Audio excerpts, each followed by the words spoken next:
Hey, fourth graders. This is pages 273 to 274, general review.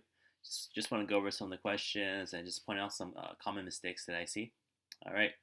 So, number one, solve and check these equations. Okay. So, a lot of you guys have been not showing me your work with these. Okay. So, a lot of you guys just start writing down, n equals 5 or something, and n equals 10. All right. I need to see your work, how you got the answers. Okay. All right. So let's do an example question together. So let's say this was n minus 2 equals 7 times 1. All right, so we know that the first step is do the side without the letter or variable in it. So 7 times 1 equals 7. Bring down the n minus 2 equals 7.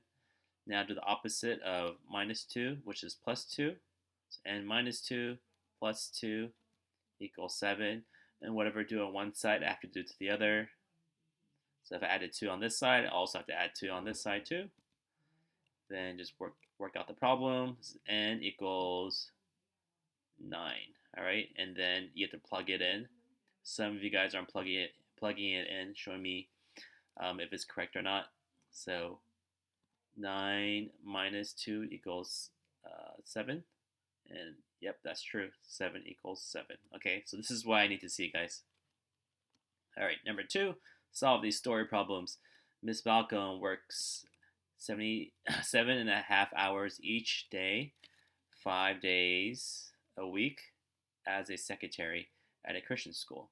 How many hours would she work in 4 weeks? Okay, all right, so you gotta figure out how many hours would she work in 4 weeks. So if she works 7.5 hours each day, 5 days a week, how much? How many hours did she work in 4 weeks? So first you gotta figure out, well, how many hours is she working a week? So you might do 7.5 times 5.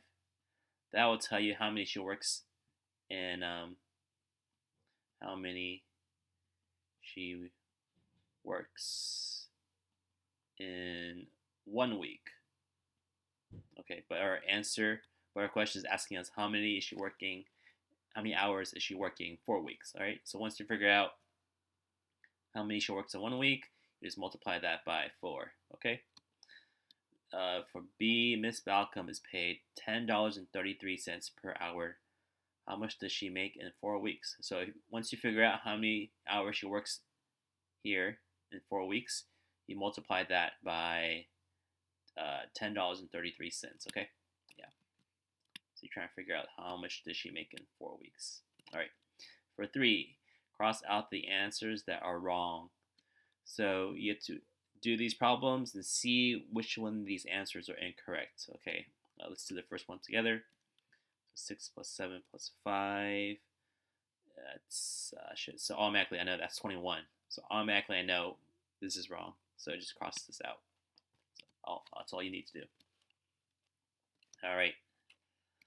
Divide and check. All right, you guys should be able to do this. Complete this bar graph. Trisha has 12 pencils. Mark has 13 pencils, and Angela has 19 pencils, and Dylan has 19 pencils. All right, so you just got to fill out. So if Mark has 13 pencils, how far should I draw this red line? Okay, where do I stop? Okay, this thing goes from these graphs are counting by twos. All right, so 13 is an odd number, so you won't find 13 here. So you would need to probably go in between two numbers. All right. So the next page, multiply. All right, these are pretty straightforward. Average. Let's go over averages real quick. Some of you guys are having a hard time with averages.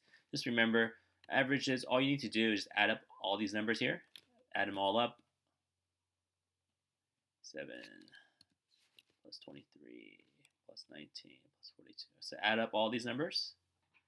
Okay, get your total, and whatever answer you get here, divide that by the number of numbers that we have. So we have 1, 2, 3, 4.